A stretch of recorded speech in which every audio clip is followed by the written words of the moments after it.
five. Put the hair and turn them down the rocky road, all the way to Double and McFallalida. In Double and next the ride I got, it's such a pity to be so still in the pride of you of Elfin City. Then I took a stroll, all among the quality bundle, lit the stowel in the neat locality. Something crossed me mind, when I looked behind, no bundle could I find upon me stick. Go on inquiring after the road, sat me Connors brogue, it wasn't much and bow on the rocky road to Double and 1, 2, 3, 4, 5. What the hell, and turn them down the rocky road, and all the way to Double and McFallalida. From there I got away, Miss Bonus and the fail and landed on the quay just as the ship was sailing. Captain at me road, said not old him Hardy when I jumped aboard a captain from Fort Paddy. Down among the pigs, did some hearty rigs and played some hearty jigs. The water round me bubbling when the folly had. I wished myself was dead or better far instead on the rocky road to Double and 1, 2, 3, 4, 5. Up the head and turn down the rocky road and all the way to Double and McFallalida. The boys of Liverpool when we safely landed, called myself the fool. I could no longer stand it, blood began to boil. Temper I was Lewis and poured all there in Zyle. They began abusing Harami, so well says I Shillelagh, I'll apply. Galway boys were by, and so I was a howling with the lower hooray, the giant in the affray. Quickly clear the way for the rocky road to Double and 1, 2, 3, 4, 5. Put the hair and turn her down the rocky road and all the ways to Double and McFallalida.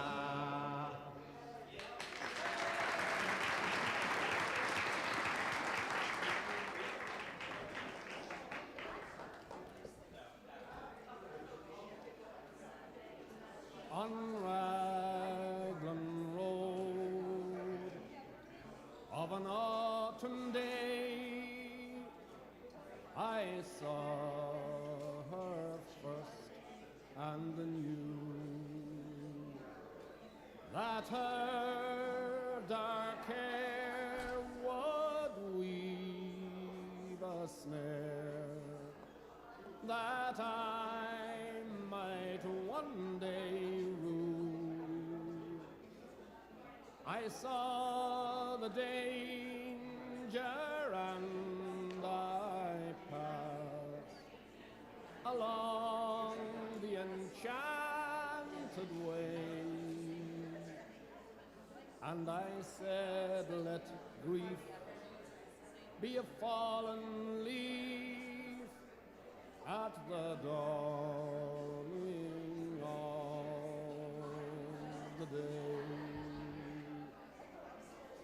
On Grafton Street in November we tripped lightly along the lane of a deep ravine where can be seen the worth of passion's pledge, the Queen of Hearts still making tarts, and I'm not making hay. Oh, I loved too much, and by such is happiness thrown away. I gave her gifts of the mind, I gave her the secret sign that's known to the artists who have known the true gods of sound and stone, and word and tint without stint. I gave her poems to say with her own name there, and her own dark hair like clouds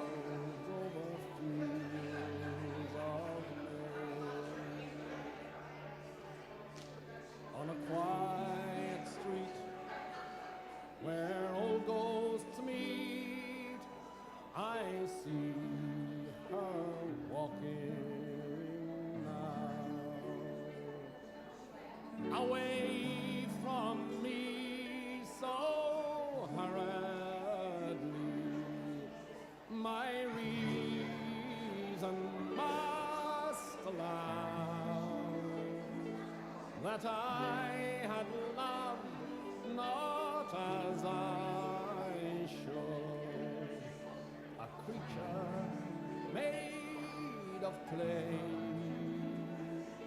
When the angel moves, the clay he'd lose his wings at the dawn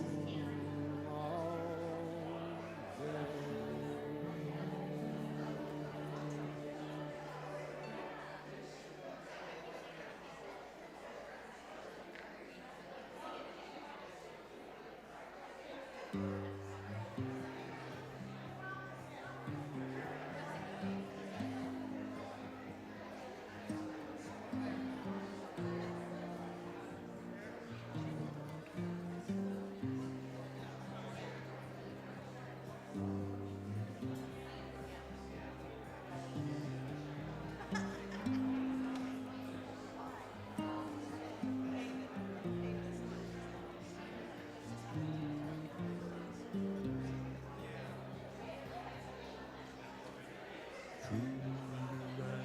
The finest horse I've ever seen, standing 16, 1 or 2, with eyes wild and green. You ride the horse so well, hands light to the touch. I could never go with you no matter how I wanted to. Ride on, see you. I could never go with you no matter how I wanted to. Ride on, see you. I could never go with you no matter how I wanted to. When you ride into the night without a trace behind, run your claw along my gut one last time. I turn to face an empty space where you used to lie, and look for the spark that lights the night through the teardrop in my eye. Ride on, see, I could never go with you no matter how I wanted to. Ride on, see, I could never go with you no matter how I wanted to.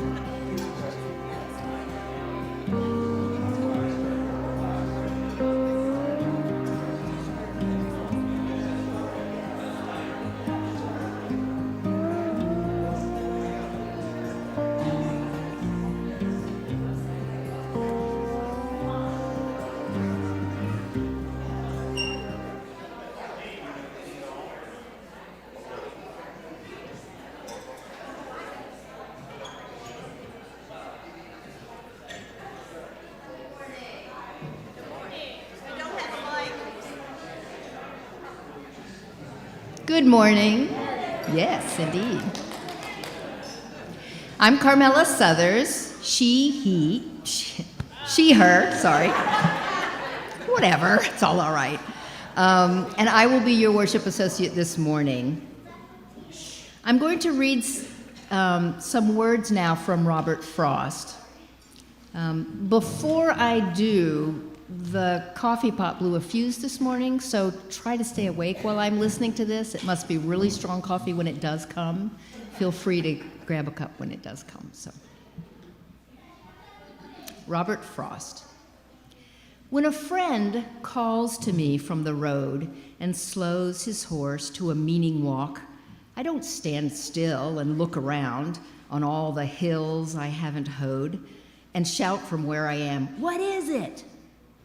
No, not as there is a time to talk. I thrust my hoe into the mellow ground, blade end up and 5 feet tall, and plod I go up to the stone wall for a friendly visit. We're so delighted that you are joining us today for a friendly visit. In today's service, we're going to be talking about how to change our lives by taming our lizards. Our speaker is going to be our very own David Brown, and we also want to hear from you. It's a two-way conversation, and we want to hear how you've been able to make changes in your life to tame your lizard. I hope you will join in the conversation. So Amber's going to come up and talk to us a little bit about mental health, which is appropriate. Lizards. Welcome. All right, once a month we celebrate other organizations in our community that are doing meaningful work. And this month we are hearing from Amber Howell from the Mental Health America. So let's welcome Amber.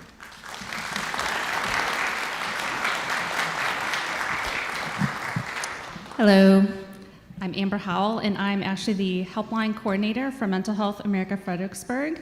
If you call, we have one phone number, and if you call us, I'm the one who picks up, and I will talk to you. Whether or not you are looking for a therapist, a psychiatrist, if you're looking for any kind of testing like psychological or ADHD, I can help you out there. I can make a search. We have an online directory on our website. You can make a search for yourself, or you could call me for help, and I could help you find what you're looking for in terms of who accepts your insurance, or if you don't have any insurance, I can look for those who can do just private pay. We also have other programs. We have a senior visitors program for the elderly who are maybe kind of out there alone, lonely and depressed, because they're actually they're like a gap in our community, people who really need help. And we kind of match them up with people who will come and give them visits and help them out of their depression, their loneliness. So that is one of our programs, Senior Visitors. We also have Signs of Suicide, which is where we pair up with all the schools in the local area. We do Stafford, Spotsylvania, King George, Caroline, and Fredericksburg counties. We often go to their schools. We speak to all the kids about signs that their friends might be depressed. They might be having suicidal ideations. We help them help their friends.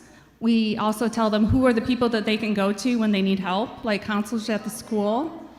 We give them the resources. We kind of point them to the resources that they need because our teens have a high rate of suicide. So our goal for Mental Health America Fredericksburg is we find all the gaps, we find all the high needs that maybe haven't been met yet, and we try to make programs to cover those needs. I'm trying to think we also have some support groups. We moved to a new office about a year ago to try to have more of like an area where support groups could come and be held in our office. So we're trying to get that going. Like I said, I'm the helpline coordinator, so that's another program. We have our major yearly event coming up on May 3rd. It will be held downtown at Morey Park. It's the Mental Health Awareness Walk. So I brought a lot of flyers with me. I'm going to put them out by the coffee, and you can pick them up. They are just like our main flyers. Tell us how to get a hold of us. Go to our website. Use the helpline directory for yourself, or if you need to call me, and I can help you do that. There's also going to be flyers for the May 3rd Mental Health Walk too. Thank you.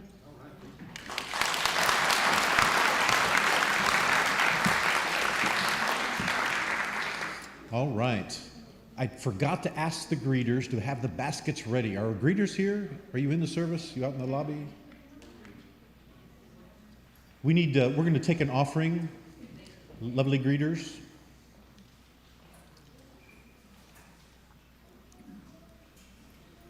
We're going to pass the basket, right? And I'm going to ask our bells to come forward at this time to play for us. Once a month, we highlight a different organization that's in our community that's doing good work. This month, we're highlighting Mental Health America. We're going to pass the basket now. Anything that goes into the basket here that's being passed around is going to go straight to Mental Health America. So I encourage you to give generously and support this very, very important organization.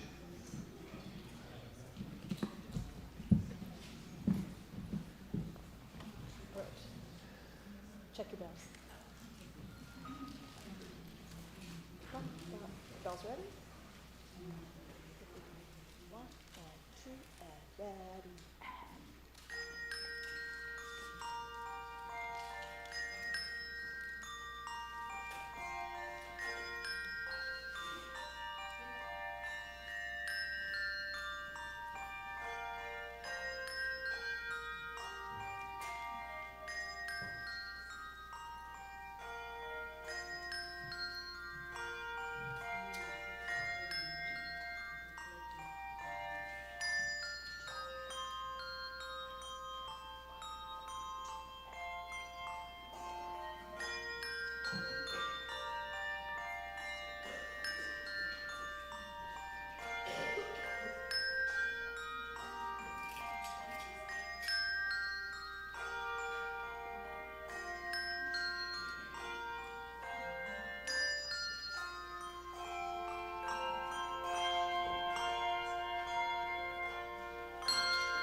All right, remember we are starting third line down with our little intro.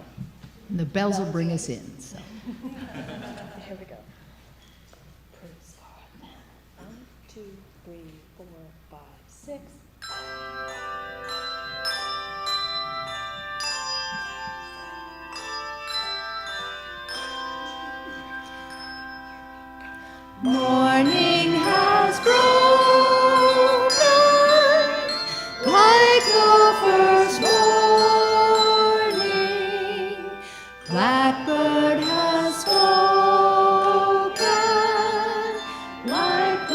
first bird.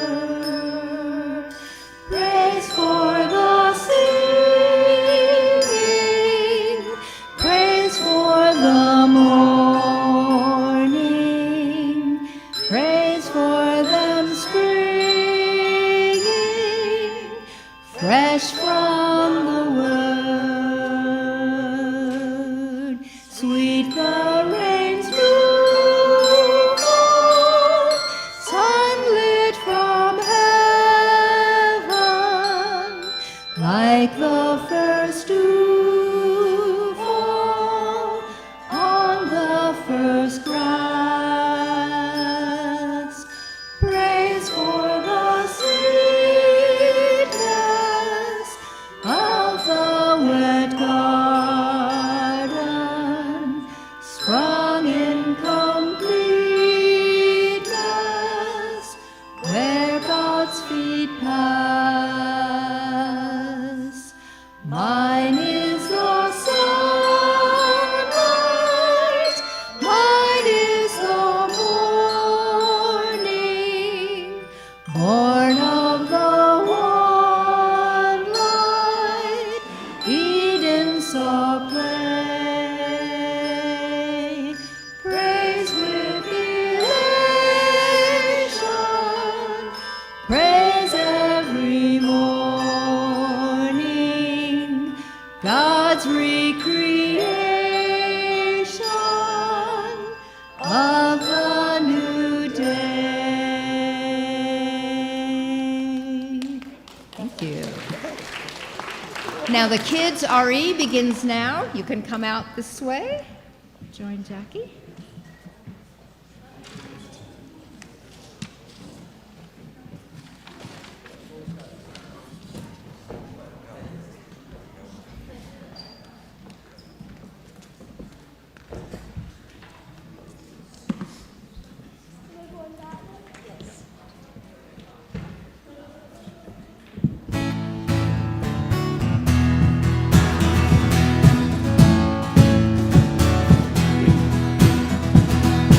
Ooh, yeah. Ooh, yeah. Hey, hey, did you ever think there might be another way to just feel better about today? Oh no, if you never have to turn and go away, you might feel better if you stay. Yeah, yeah, I bet you haven't heard a word I've said. Yeah, yeah, if you've had enough of all you're trying, just give up the state of mind you're in. If you wanna be somebody else, If you're tired of fighting battles with yourself, if you wanna be somebody else, change your mind, change your mind.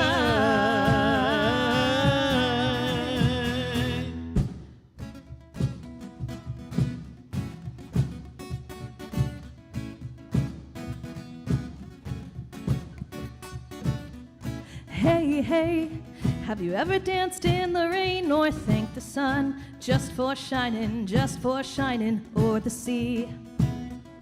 Oh no, take it all in, the world's a show, and yeah, you might look better when you glow. Yeah, yeah, I hope you've heard every word I've said, and yeah, yeah, if you've had enough of all you're trying, just give up the state of mind you're in. If you Wanna be somebody else, if you're tired of fighting battles with yourself, if you wanna be somebody else, change your mind, change your mind.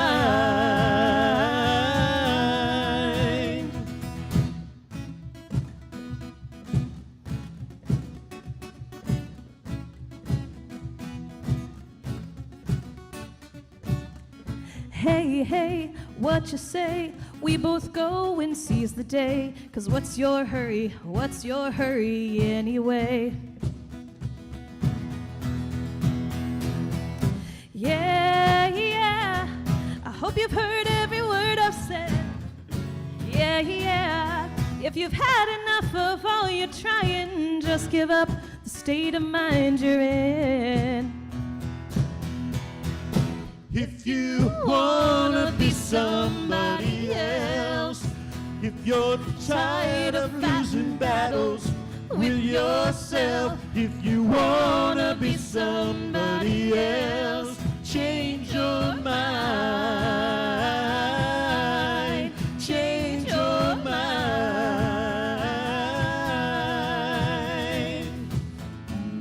Ooh, yeah. Ooh, yeah.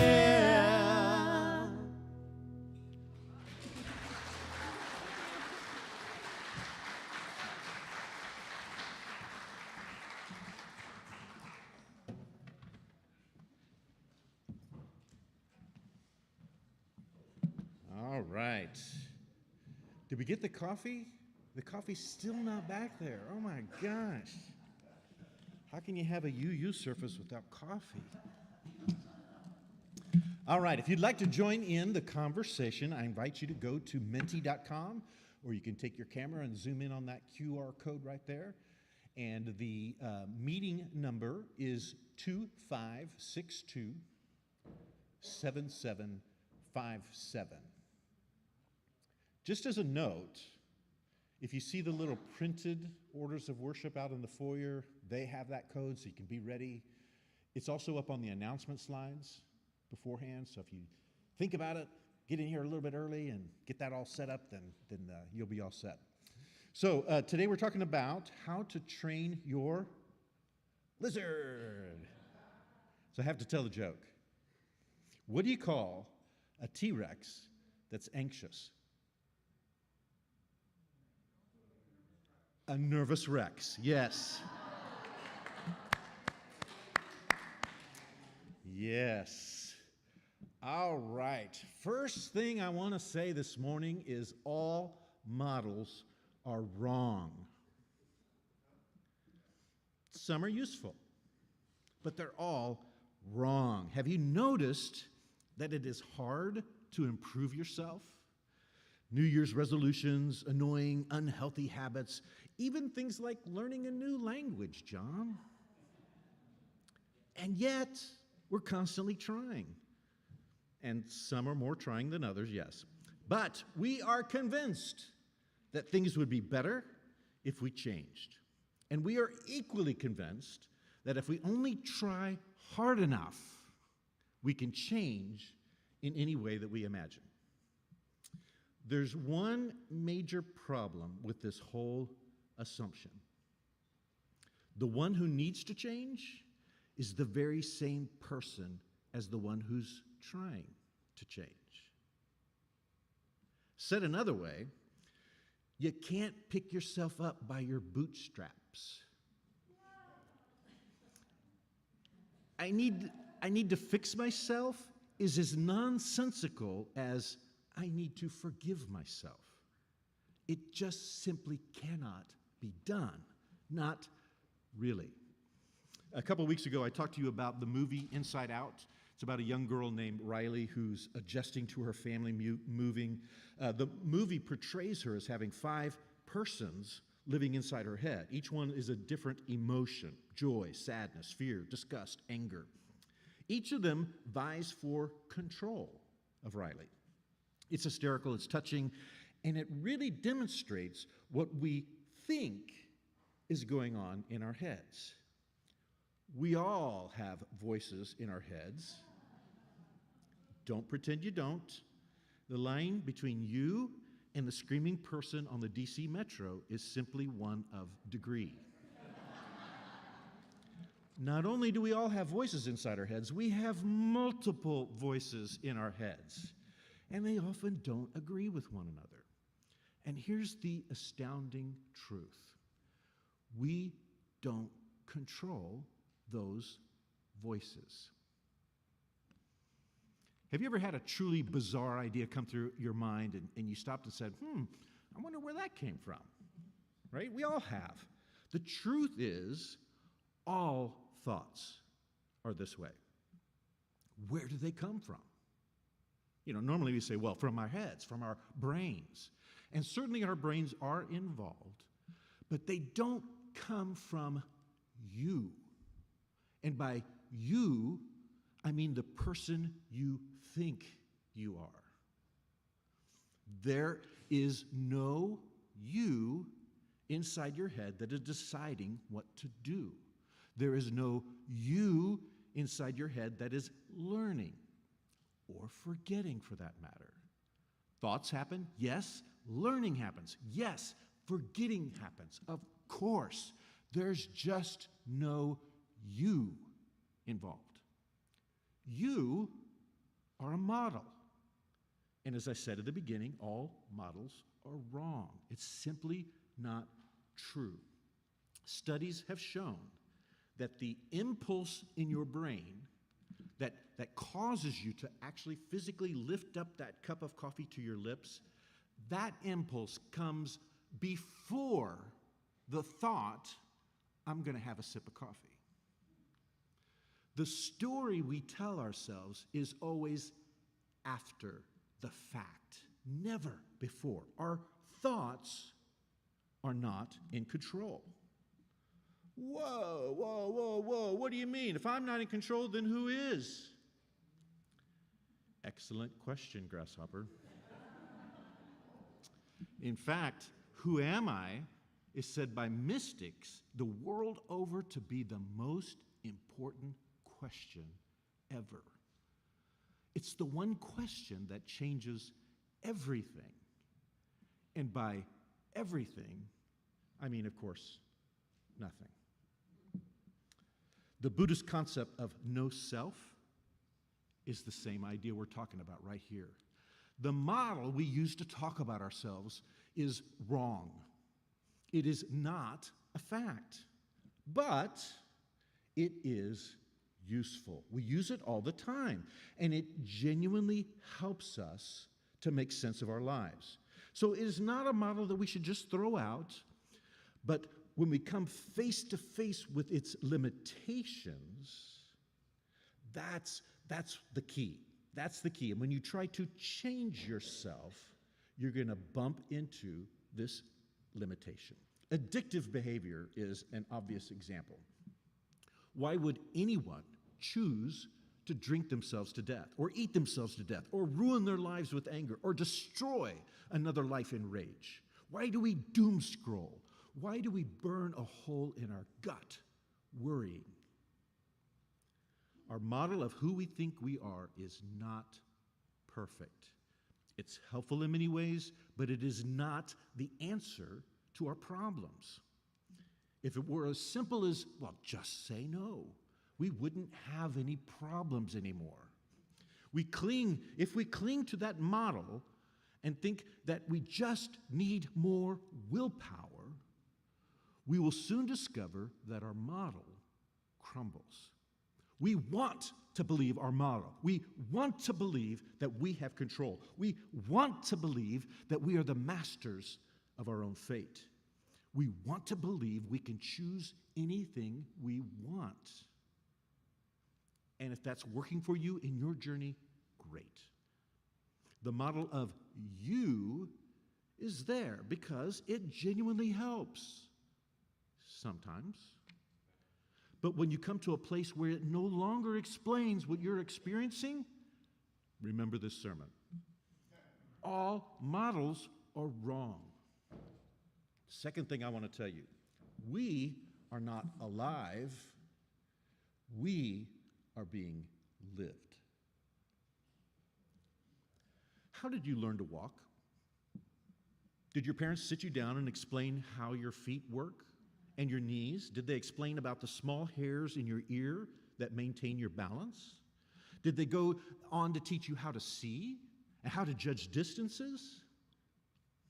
Of course not. And yet, here you are, walking. If I asked you, do you know how to walk? You would say, yes. and yet you don't. You don't know how to walk. I defy anyone in this room to actually tell me how to walk. Do this with me. Everybody, raise your hand up high in the air. Now, put your arm down. How did you do that? Not one of you told your muscles to contract and expand. None of you told your elbows to bend, your sinews to hold. It just happened. And you have no idea how or why. I mean, why did you raise your hand? Yeah, I moved my vocal cords, I expelled some air, your eardrums vibrated, and your brain interpreted the electrical impulses. Of course, that's all true. But why did you raise your hand? You have no idea. It just happens. Now, I think a reasonable person would say, even if I don't have a rational diagram of how it happened, my brain knows how it happens, and my brain is controlling that.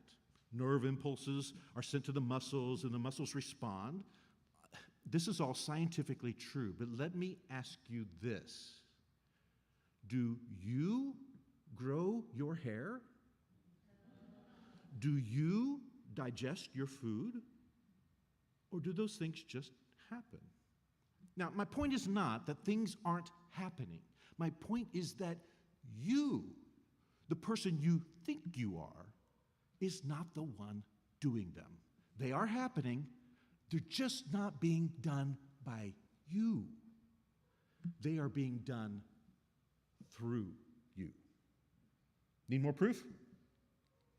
Let's all be still for 60 seconds. I want you to do nothing. I've got a timer here. Here's what I want you to try. Try not to think any thought. Do absolutely nothing. How hard is it to do nothing? Here we go. Let's see.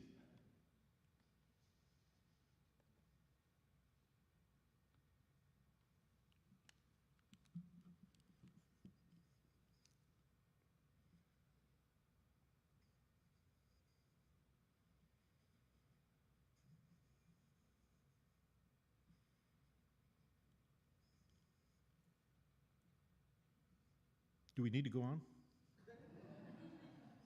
Unless you're a long-time meditator who's worked very hard at this, you are not able to sit with no thoughts for 60 seconds. Why? Because you do not control your thoughts. The you think you are does not control your thoughts. You don't control your thoughts. You don't control your heartbeats. Your brain does, yes, but who controls your brain? Who is telling your brain what to do? Who is deciding? You don't control your breathing. You don't control your blinking, your fidgeting. Now, you can start and stop these processes by an act of your will, at least for a small time. But who is it that controls the thought that says, stop fidgeting? If you look closely and honestly, you have to admit that you are not in control of anything, not deep down. Do you think this is an overstatement? Here's another experiment for you. Later today, sit and do nothing. Let everything go, don't decide anything, and see what happens. It won't be very long before you get up and go to the bathroom. You'll find yourself reading. You'll flip on the TV. You'll speak to your spouse when they say something to you. The you that you think you are doesn't have to decide anything, and still your life will go on just fine. You're going to fall asleep. You're going to wake up. You're going to go to work. The dirty little secret is that you are being lived. You are being breathed. Who here knows how to take a breath? Who knows how to move oxygen from the lungs to the bloodstream? This is the central truth of every mystic tradition. And current science of mind now confirms this. The story of how I decide to do anything always comes after the fact. It's a story. It's a model that our minds create to help us make sense of our world. Andy Clark, in his groundbreaking book, The Experience Machine, says predictions and prediction errors are increasingly recognized as the core currency of the human brain. And it is in their shifting balances that all human experience takes shape. He goes on to note that there are more neurons that send data from your brain to your sense organs than there are neurons that carry data from your sense organs to your brain. Now think about that for a second.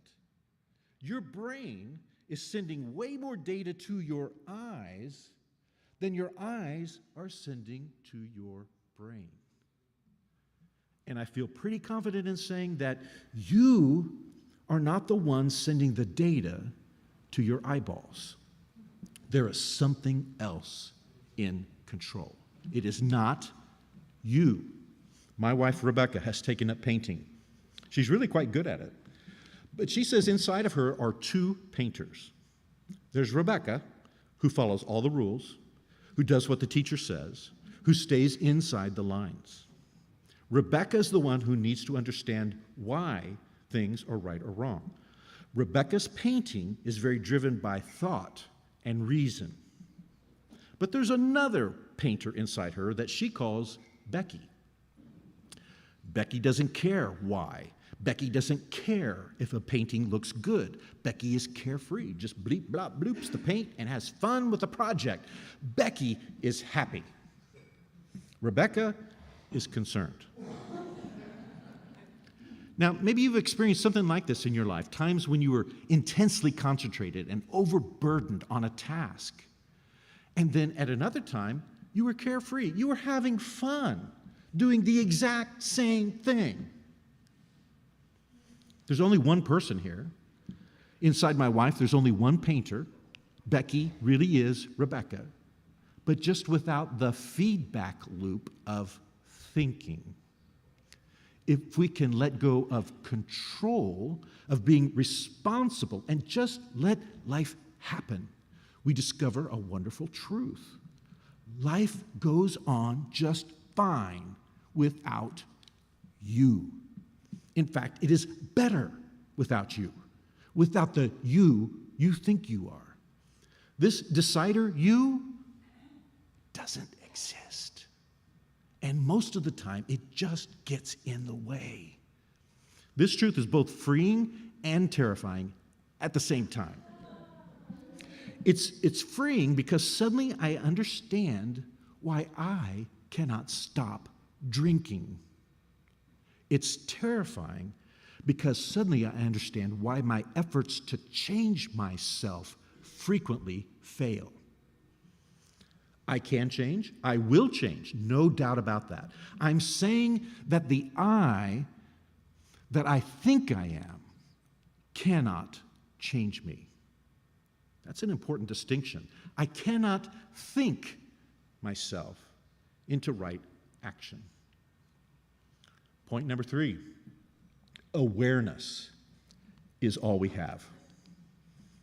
If I ask you to examine anything in your life, any feeling, any experience, any thought, and you keep digging deeper and deeper into your inquiry until you cannot go any deeper, what will you find? Well, the answer is rather surprising. What you end up at is that which is aware. If you're alive, there's awareness. Something is aware. Something is aware of sensations. Something is aware of thoughts. Something is aware of place and position. There is something here. But what is it? When we look really close, we cannot define what this awareness is. It's not a person. It's not anything physical. It doesn't exist in place. It has no color, no form, no location. As far as we know, it has no beginning or end. It just is. And once we get comfortable with this idea and can simply relax as awareness, well, then the question arises, what's aware of awareness? This is the doorway to enlightenment, because there is no answer to that question. It's the ultimate koan, because it is awareness that is aware of awareness. The profound truth is that we are a process. We are awareness, nothing else. Everything else is a story. Everything else, said another way, is a model.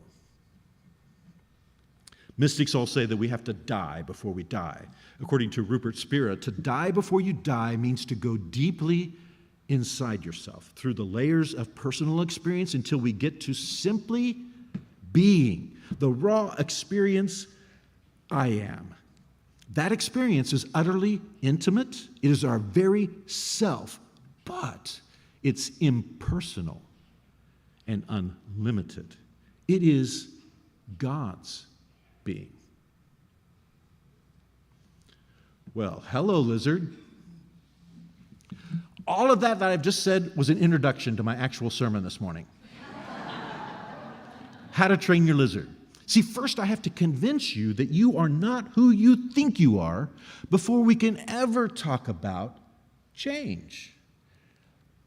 I can hear you objecting now. Wait. You just told us we can't change ourselves. So how are you now going to tell us how to change ourselves? I mean, WTF. Well, I'm glad you asked. Here's what you are: awareness. Awareness is the process that life uses to sense itself. When life becomes aware of something, it responds. It reacts. Let's take an example, a plant. If I take a plant and situate it in such a way that one side of the plant receives sunlight, the other side does not, what's going to happen? The plant will grow towards the sunlight, right? Well, what is happening? Life becomes aware of the sunlight and grows in that direction. Is that plant consciously deciding to move in that direction? I don't think so. Is that plant somehow aware of the sunlight? I would say tentatively, yes. In some way, it's aware. Aware is a word. Words are models. And we all know that thing about models. It's the same with elephants. Elephants are basically just overgrown lizards. How in the world can puny humans get an elephant to obey us? Any elephant can easily overpower the largest of humans. So how is it that a small boy can train an elephant to walk on command and to bend down? Well, because elephants, like us, don't have a decider that sits in their brain examining the situation and deciding what to do. Elephants learn that if they respond to a specific sound in a specific way, they get a treat. And given the choice between getting a treat and not getting a treat, they're going to choose the treat 99% of the time. We are the exact same way. Life happens all around us. We learn that in certain circumstances, if we respond in a certain way, we get a treat. We like to think of ourselves as smarter than the rest of life, but we're not. We certainly have abilities that other life forms don't have, but we're all cut from the same life cloth. We have way more in common than we have differences. Judson Brewer is doing some amazing work at Yale, MIT, and Brown University on human behavior. He's written several books, and created an app to help people who are trying to break the habit of overeating. He's also made an app for those who are addicted to anxiety. He uses attention to help people overcome their behaviors. Said another way, he uses attention to train lizards. He uses what's called the Rescola-Wagner model, which says that positive and negative prediction errors are what change behavior. And awareness is the key. If we take any negative behavior, let's say drinking, but this applies to anything you want to change, worry, eating, spending, sexual impulses, whatever. But if we take this and try to analyze it, this is what we will discover about how our lizard brain works. There's a trigger, there's a behavior, and there's a reward. Trigger, something happens, somebody makes me mad, or something bad happens. This is my trigger. Behavior, I take a drink of alcohol. Reward, I immediately get a rush of endorphins. My mind slows down, especially as I drink more. I relax. What about our elephant? The boy says a command, walk, that's the trigger. When the elephant walks, that's the behavior. The boy gives the elephant a treat. That's the reward. Do this enough times and the elephant learns to obey. For our plant, sunlight shines. The side of the plant that the sun uses photosynthesis and is rewarded with fuel for growth. The Rescola-Wagner model is just that. It's a model. And I refer you all back to that idea about models that we started with. No model is perfect, but man, this one is useful. Notice, this has nothing to do with willpower. So, what has to happen to change a behavior? Once you have learned to turn to alcohol for distressing feelings, how do you stop?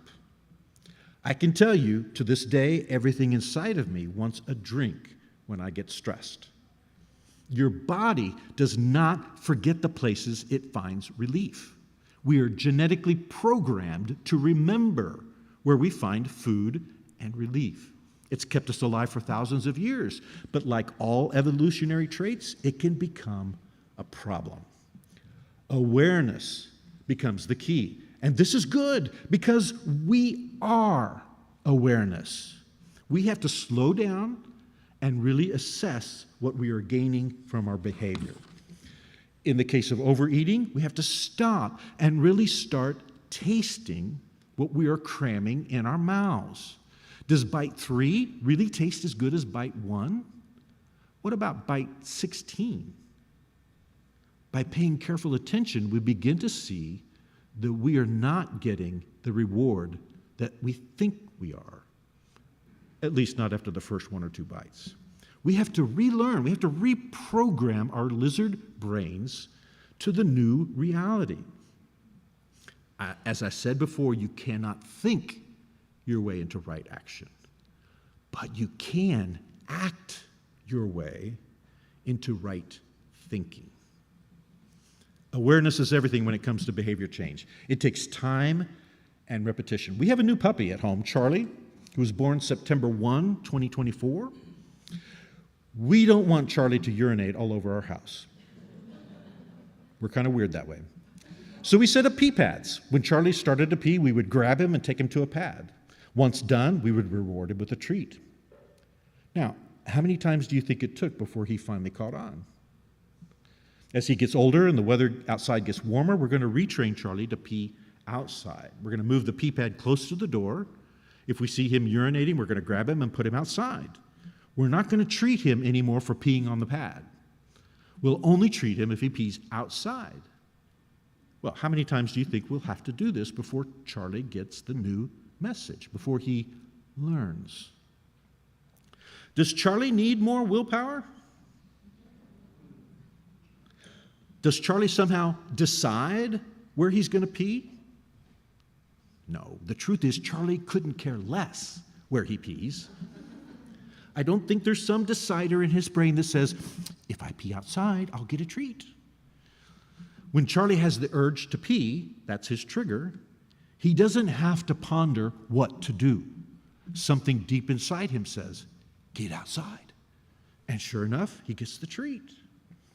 Soon, we won't need to give him treats anymore. Now, Rebecca and I, being the soft-hearted people we probably still will give him treats because now we're trained to want his delight.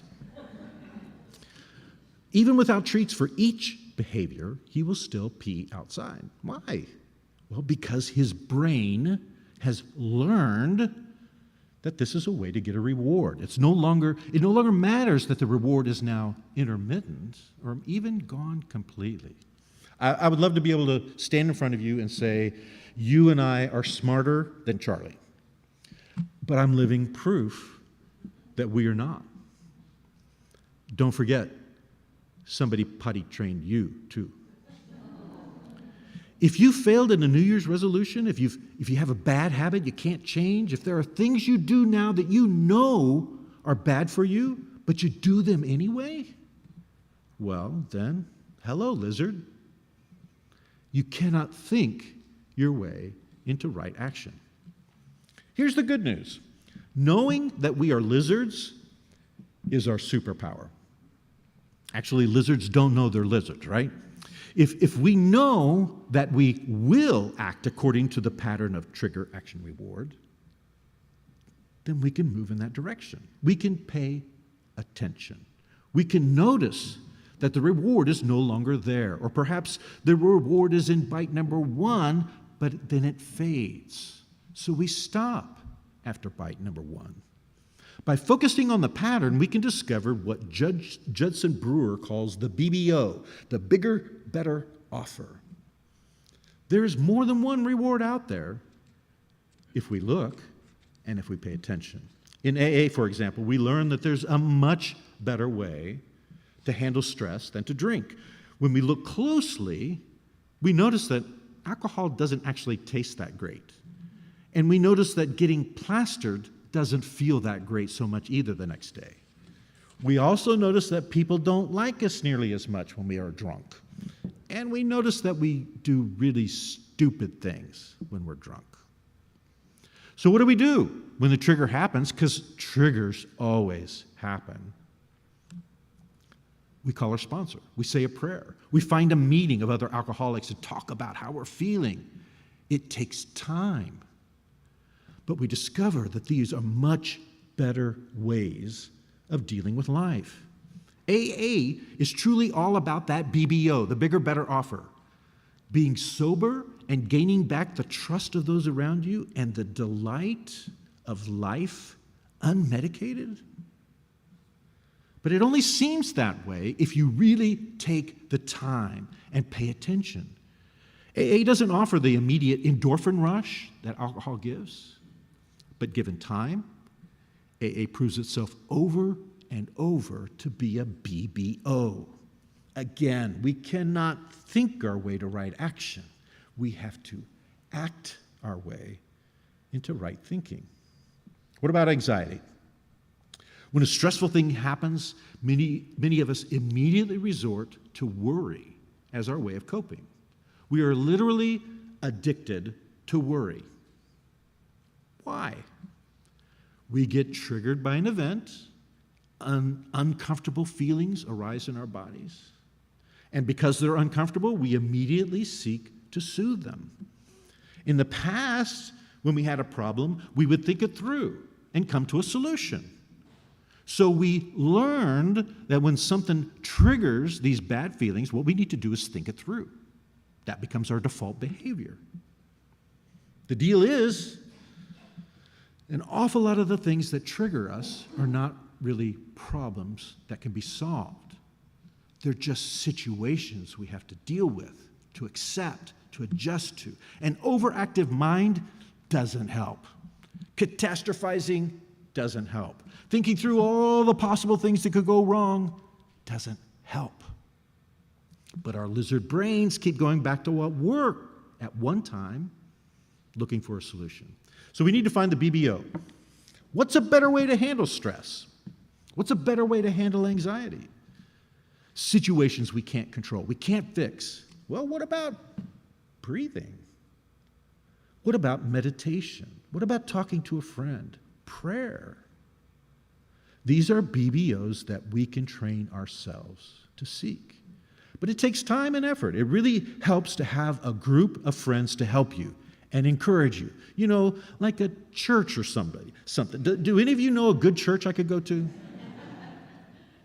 What about food? I've shared with you in the past that I do not eat to live. I live to eat. I was raised that way. Well, is there a BBO for me when I'm stressed? Am I better served by taking a walk in nature or by stuffing my face with ice cream? Ice cream works for a little while, you know, kind of like alcohol, but there's a price to pay. When you carefully consider the results, there are definitely bigger, better offers out there for me if I will take the time to notice. I have to really see that the ice cream doesn't help anymore. I have to really see that taking time to meditate does. Rinse and repeat, rinse and repeat. How do you train your lizard? The bottom line is, you can't. But you can pay attention. You can find BBOs in your life, and with patience and some help from other lizards in your area, you can retrain yourself to make better choices. You can't think your way into right action, but you can act your way into right thinking. How do you change your actions? Find better rewards. You can't think your way into being more loving. You have to start doing loving things. You can't think your way into being more generous. You just have to pledge to the UUFF. Sometimes the rewards are not so obvious. You know, the first day after the gym is not going to feel so great. But a month later, you will definitely feel better. Do the next right thing and see what happens. What are some bigger, better offers in your life? What do you do when you're worried about something and you just can't get it out of your head? What do you do? We got a microphone coming around? Microphone back here? Greeter? There we go. Who would like to share? What's a bigger, better offer you found? Something that works better than worrying. We got somebody right down here, our first contestant, right over here. Kristen.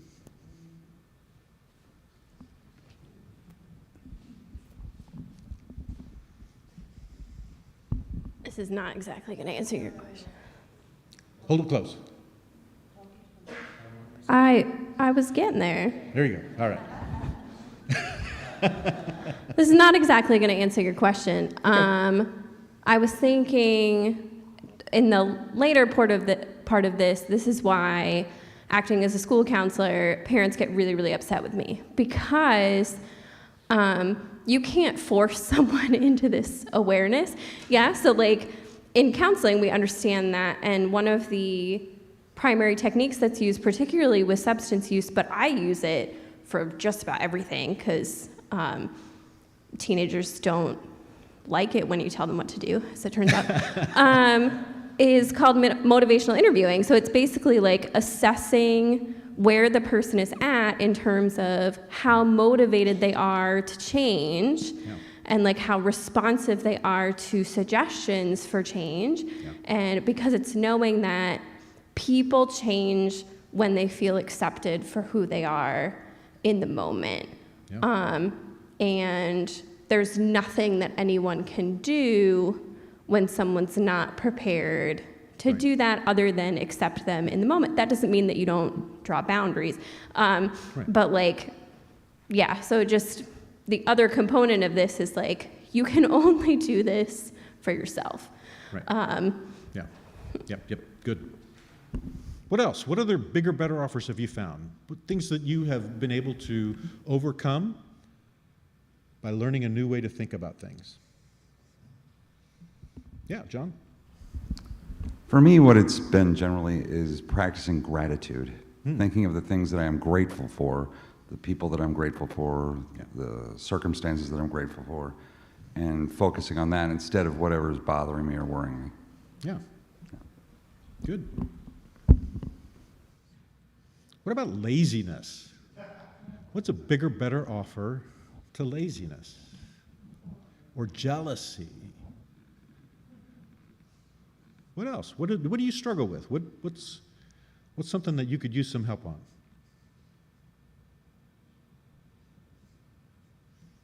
I've bamboozled you. Amber, they're not nearly this quiet normally. Here we go. Patrick. Well, there's lots of things I struggle with, and yeah, I never sort of thought about it as a bigger, better offer, but I guess that is the case with, an overindulgent lifestyle, and, it feels better not to do that, right, which is maybe a little bit vague. But I'd like to make an editorial comment that, all these sermons of like self-improvement, I mean, what a community we're going to be very soon. Soon there will be no more problems here. Yes. Really. We'll all be enlightened beings and a sort of slightly practical question. I mean, is this awareness you talk about the same thing as mindfulness? Mindfulness is a product of awareness. Yeah. We use those words interchangeably a lot. But yeah, when you focus your attention, what you're doing is you're focusing that awareness. And so maybe that's mindfulness at the moment, but there's something that is aware of what you're being mindful of. And that awareness is one step before that mindfulness. And I'm saying that awareness is ultimately who we are. Anything else? I know we're just a little bit over because I had such a long introduction. Yeah, over here. Oh, we gotta have a microphone in your face. I have two BBOs. One is reaching out to my family after a long time of not having regular contact with them, and I was just floored by the amount of love and understanding and compassion that they had for me in the struggles that I was having, and then setting up a regular time to meet with them. Yeah. And then one thing you also touched on was presence, and just being fully present, and forcing myself to be fully present, because there's nothing wrong in this moment. Yeah. And if I can stay in this moment, then I'm usually okay. Good. All right, one more over here.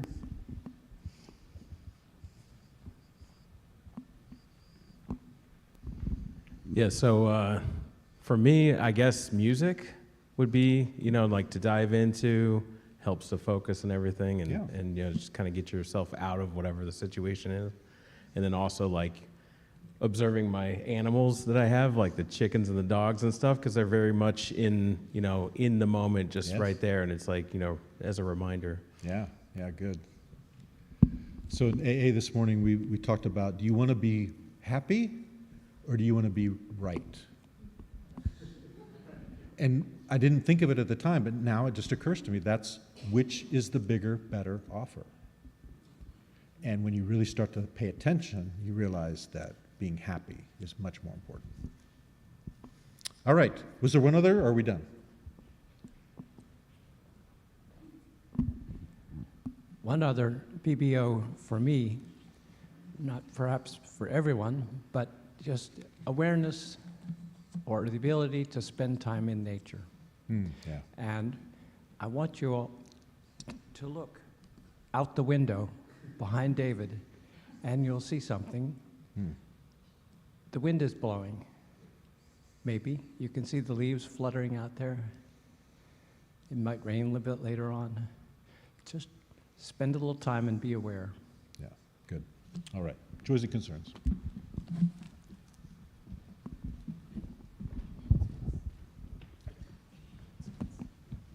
Oh, yes, sorry. I got out of order there. Announcements.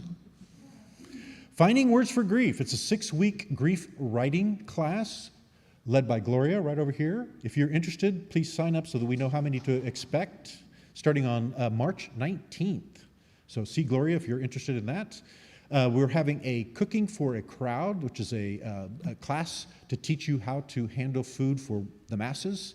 If you're interested in getting into food for as a living, or if you're interested in helping like with our monthly meals and things like that, where we're handling food for a lot of people, this is a really good opportunity for you to come for a couple hours and learn the basics of that. On March 30th, we're going to create some care packages for our federal workers so that we can just show them that we are paying attention and we are aware of the stressful situation that they're under. And we're going to I think they're going to hand those out at the VRE to get to federal workers going into DC. So if you'd like to be a part of that, there's information there. And then right after this service at 1 o'clock, we're having a memorial for John McGee. Many of you knew him, a longtime member. So if you'd like to come and be a part of that, you are invited to come. That's from 1 to 3 today. All right, now joys and concerns. So we didn't have any written joys and concerns outside there. I know it's hard when you come in, but try to remember if you have a written one. But I'm sure people have joys and concerns in their hearts that are unspoken. So at this point, I'm going to ask everyone to stand if you're able. If you would like to contribute financially to this fellowship, we invite you to quietly go to the back and place your gift in the offering basket, which is located near the rear exit. If you'd enjoyed today's service and want to see this fellowship grow and continue to be a positive light in our community, then I encourage you to give generously to support us. Perhaps this morning, it's likely, you have a private joy or concern on your heart. If so, we invite you to silently come up and place a pebble, it's right up there, it's hard for you to see, into the bowl of water as a token of what you're holding in your heart. We invite everyone else to remain in a quiet and meditative spirit. We'll close our service momentarily.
Please join me in reading our chalice closing words. Hold on to what is good, even if it is a handful of dirt. Hold on to what you believe, even if it is a tree which stands by itself. Hold on to what you must do, even if it is a long way from here. Hold on to my hand, even when I have gone away from you. Thanks for coming. Have a great day. Go in peace.